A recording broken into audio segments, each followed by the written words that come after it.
All right, the unit circle.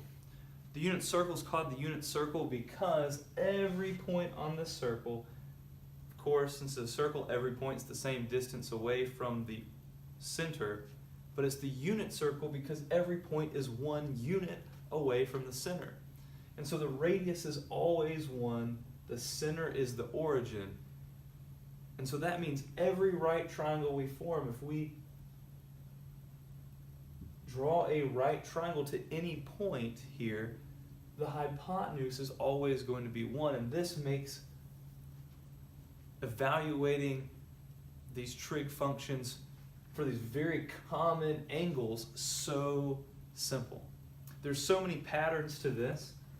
As you'll notice as you go around 30, 45, 60, 90, and then we're adding 30, we're adding 45, we're adding 60, we're adding 90 to that next from that axis. We're adding 30, we're adding 45, we're adding 60, 90 from that previous axis. 30, 45, 60, and the full 90 degrees from the previous axis.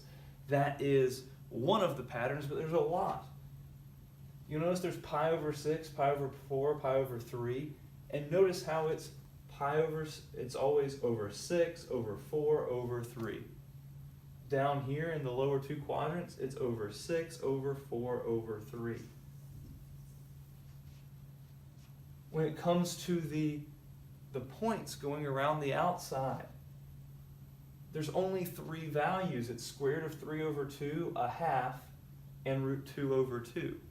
And from the least to the greatest, 1/2 is the least, square root of 2 over 2 is in the middle, and square root of 3 over 2 is the longest, the greatest value.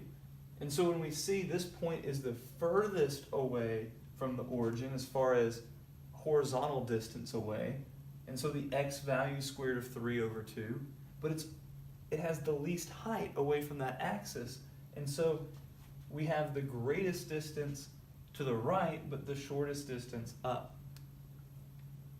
These points that are in the increments of 45 degrees, the things divided pi over 4s, it's always root 2 over 2, because that's in the middle.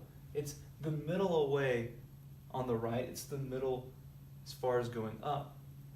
And finally, this point right here, it is the shortest horizontal distance away, but it has the greatest height of these 3 points.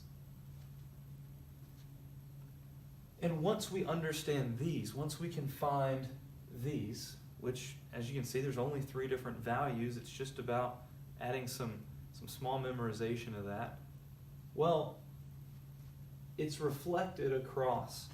We know that here the x values are going to be negative, but the y values are still positive. Down here both x and y are negative, and over here x is positive and y is negative, and that's just, at this point for us common sense when we look at a coordinate plane.